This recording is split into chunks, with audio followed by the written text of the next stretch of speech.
Bonjour Fabien. Bonjour Pablo. Sud Radio, la Minute du Une Coach. minute du coach centrée sur la communication. La seule question à se poser pour réussir à prendre la parole en public, quelle est-elle ? Oui Pablo, parce que la prise de parole en public, ça occasionne en général beaucoup de stress. C'est l'une des phobies les plus répandues au monde. La deuxième phobie, paraît-il, la glossophobie.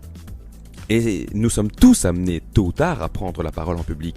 Ce n'est pas le privilège des chefs d'entreprise ou des hommes politiques. Chacun d'entre nous est amené à un moment ou à un autre à prendre la parole en public. Et il y a quelques années, je donnais cours à la Solvay Brussels School, j'y donne toujours cours, mais ce jour-là spécifiquement, il m'est arrivé deux anecdotes intéressantes que je vais vous raconter maintenant.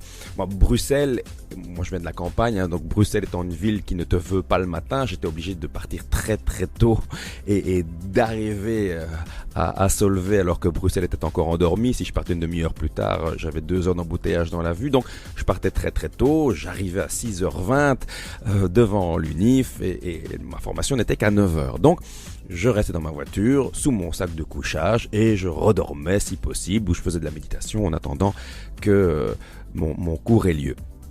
Et quelques jours plus tôt, l'un de mes copains, on peut dire un ami mais un copain, me dit « Ah Fabien, j'ai besoin de ton aide, je dois bientôt donner une conférence devant 180 personnes, j'ai très peur, j'ai jamais fait ça de ma vie, est-ce que tu peux m'aider ?» Je dis « Si tu veux, tel jour, je vais à Solvay, j'y vais tôt, notamment pour me garer, tellement il y a peu de places de parking, donc tu viens me chercher parce que moi, une fois que ma voiture est garée, je ne bouge plus de là, tu viens me chercher, on va chez toi, je te coach, tu me ramènes pour 9h, heure du début de mon cours. » D'accord, on fait ça, le gars super enthousiaste, il vient me chercher, on va chez lui, je m'installe dans son canapé, il dit une phrase et puis il s'arrête.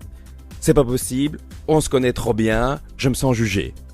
Fin de la séance de coaching, il me ramène à ma voiture, je vais donner mon cours. Et c'était un cours précisément axé sur la vente et notamment la vente face à un public. L'une de mes étudiantes se présente face au groupe, face à moi, elle prend la parole et à la fin de son exposé, elle me dit « Ça ne va pas, je ne vous connais pas, je me sens jugé ».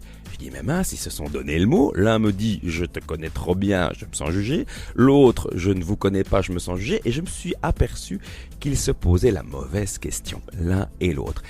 Chacun se posait une question relative à soi. Comment ne pas être ridicule face à Fabien? Comment briller devant mon professeur? Et c'était pas la bonne question.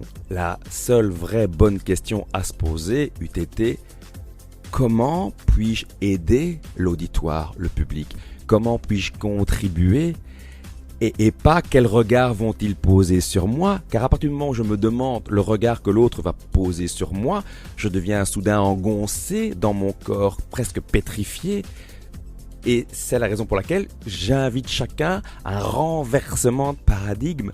C'est moi qui regarde l'autre et pas l'autre qui me regarde, et moi qui me demande comment je peux contribuer à l'élever. J'espère que très humblement, je vous élève aussi. Merci pour ces précieux conseils Fabien.